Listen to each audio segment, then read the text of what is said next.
നമസ്കാരം. ഇസ്രായേലിൽ ഇറാന്റെ മിസൈൽ മഴ, ടെൽ അവീവ് തകർത്തു ഇറാന്റെ ബോംബ് വർഷം.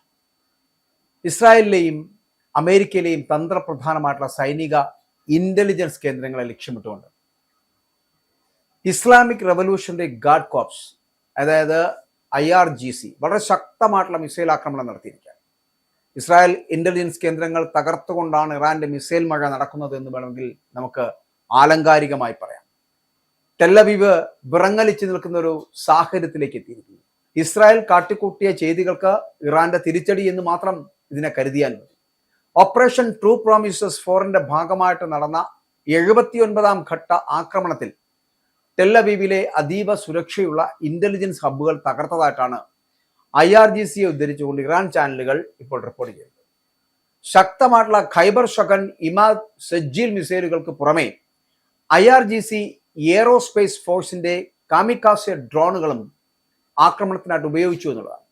ഇസ്രായേലിന്റെ ബഹുതല വ്യോമ പ്രതിരോധ സംവിധാനങ്ങളെ തകർത്തുകൊണ്ടാണ് ഇവ ലക്ഷ്യസ്ഥാനങ്ങളിൽ പതിച്ചത് എന്നുള്ളതാണ്. വടക്കൻ മധ്യ ടെൽ അവീവിലെ ചാര സംഘടനകളുടെ കേന്ദ്രങ്ങൾ, റമദ്ഗാനിലെയും നെഗേവിലെയും സൈനിക വാണിജ്യ കേന്ദ്രങ്ങൾ എന്നിവയാണ് പ്രധാനമായിട്ടും ഇപ്പോൾ ഇറാൻ ആക്രമിക്കുന്നത്. അപ്പോൾ കൂടാതെ ബിർഷേബയിലെ ഇസ്രായേലിന്റെ സെക്കൻഡ് സൈനിക ലോജിസ്റ്റിക് ആസ്ഥാനത്തും മിസൈലുകൾ ആഘാതം സൃഷ്ടിച്ചിരിക്കുന്നു എന്നുള്ളതാണ്. ഇസ്രായേലിന്റെ പല മേഖലകളിലേക്കും ഇറാന്റെ കടന്നുകയറ്റം നടക്കുന്നു എന്നുള്ളതാണ്.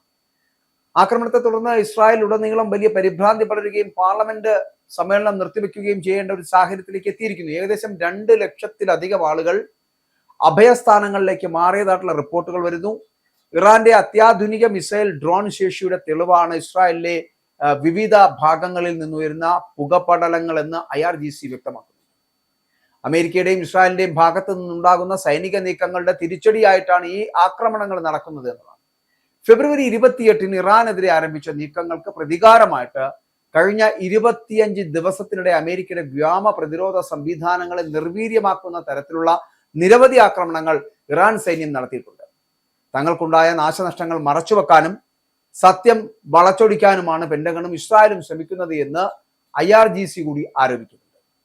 അതേസമയം ട്രംപിന്റെ വാക്ക് ഒരു അടവാണ് എന്ന് പറയപ്പെടുന്ന തരത്തിലേക്ക് വ്യാഖ്യാനങ്ങൾ ഉണ്ടാകുന്നു. ഇസ്രായേലിലേക്ക് ഇടതടവില്ലാതെ US സൈനിക വിമാന പ്രവാഹം നടക്കുന്നു.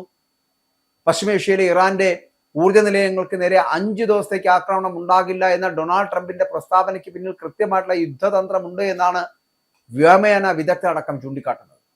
കൂടുതൽ ശക്തമായിട്ടുള്ള ആക്രമണത്തിന് മുന്നോടിയായിട്ട് ആയുധങ്ങളും സൈനിക സന്നാഹങ്ങളും ഇസ്രായേലിൽ എത്തിക്കുവാനുള്ള സാവകാശം തേടാനാണ് ഈ താൽക്കാലികമായിട്ടുള്ള വെടിനിർത്തൽ പ്രഖ്യാപനമെന്ന് ഇറാൻ പ്രസ്താവന ശരിവെക്കുന്നതാണ് ചില കണക്കുകൾ എന്ന് ഇപ്പോൾ ഈ വ്യോമയാന വിദഗ്ധരടക്കം ചൂണ്ടിക്കാട്ടുകയാണ്.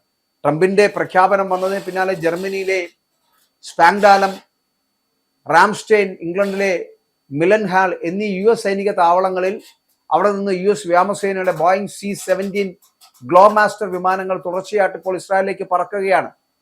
അതുപോലെ ആയുധങ്ങളും സൈനിക ഉപകരണങ്ങളും എത്തിക്കുന്ന വിമാനങ്ങളാണ് കാൾസൈനുകൾ, RCH, മൂസെ, അടിയന്തര സ്വഭാവമുള്ള യുദ്ധസാമഗ്രികൾ എത്തിക്കുന്നതിനായിട്ടാണ് ഈ കാൾസൈൻ ഉപയോഗിക്കുന്നത് പോലും. അപ്പോൾ ഈ 2 വിഭാഗം വിമാനങ്ങളും ഒന്നിച്ച് ഇസ്രായേലിലേക്ക് വരുന്നത് ഇതൊരു വൻതോതിലുള്ള അടിയന്തര സൈനിക നീക്കമാണ് എന്നതിന്റെ സൂചനയാണ്.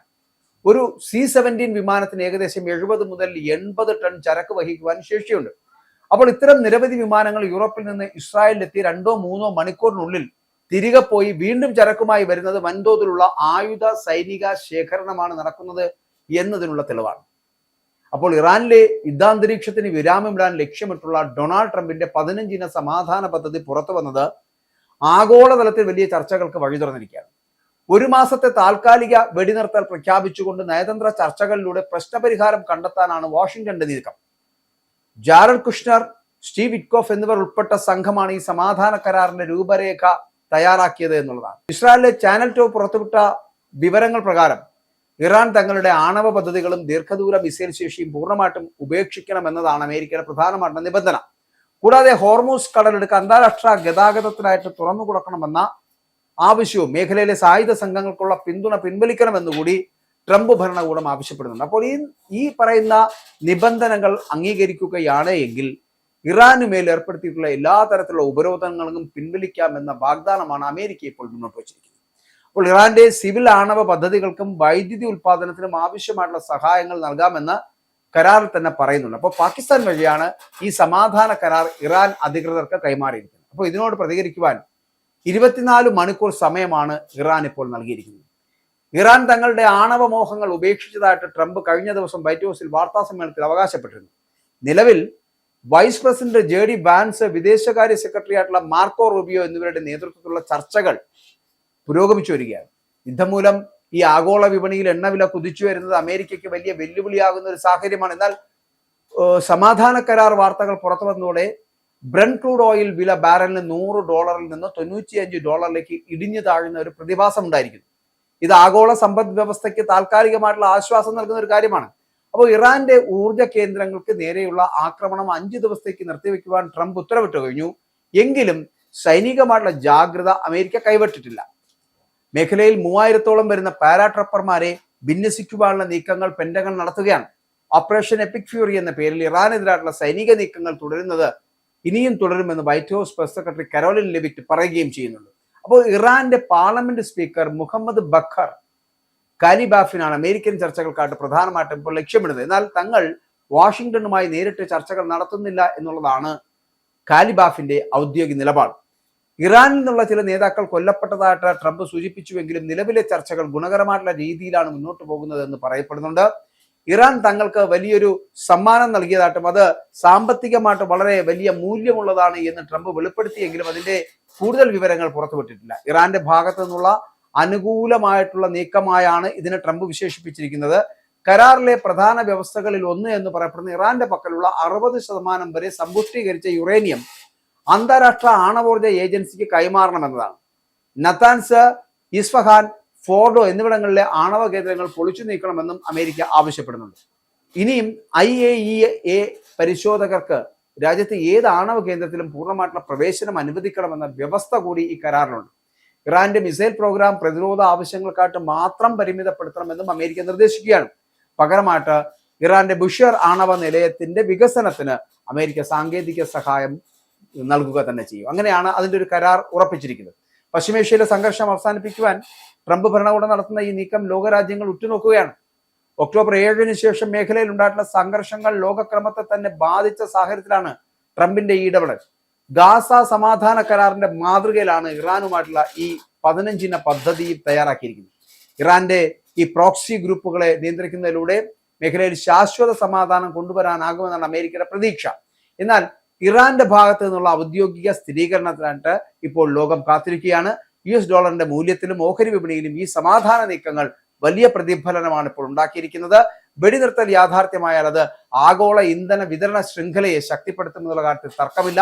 ഹോർമൂസ് കടലിടുക്കിലൂടെയുള്ള കപ്പൽ ഗതാഗതം സുരക്ഷിതമാകുന്നതോടെ ചരക്ക് ഗതാഗതം അല്ലെങ്കിൽ ചരക്ക് നീക്കം സുഗമമാകും. എന്നാൽ ഇറാനിലെ രാഷ്ട്രീയ നേതൃത്വത്തിനിടയിലുള്ള ഭിന്നതകൾ ഈ കരാറിനെ വെല്ലുവിളികളായേക്കും എന്നുള്ള കാര്യത്തിൽ തർക്കമില്ല. കടുത്ത നിലപാടുകാരായിട്ടുള്ള ചില ഇറാൻ നേതാക്കൾ അമേരിക്കയുടെ ഈ നിർദ്ദേശങ്ങളെ എതിർക്കുവാൻ സാധ്യതയുണ്ട് എന്നുള്ളതാണ് രാഷ്ട്രീയ നിരീക്ഷകരുടെ വിലയിരുത്തൽ എന്ന് പറയപ്പെടുന്നത്. അപ്പോൾ ഇവിടെ സമാധാന ചർച്ചകൾ നടക്കുമ്പോഴും സൈനിക നീക്കങ്ങൾ തുടരുന്നത് ഇറാനെ സമ്മർദ്ദത്തിലാക്കാനുള്ള അമേരിക്കയുടെ തന്ത്രമായിട്ടാണ് വിലയിരുത്തപ്പെടുന്നത്.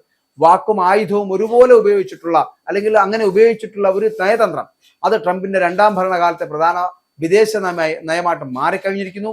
ഇറാനിലെ എണ്ണ സംഭരണികൾക്ക് നേരെയുള്ള ആക്രമണങ്ങളിൽ നിന്ന് വലിയ പുകപടലങ്ങൾ ഉയരുന്ന ദൃശ്യങ്ങൾ പുറത്തു വരുന്നതിനിടെയാണ് സമാധാനത്തിന്റെ ഈ പുതിയ വാതിലുകൾ തുറക്കപ്പെടുന്നത് എന്നുള്ളതാണ്.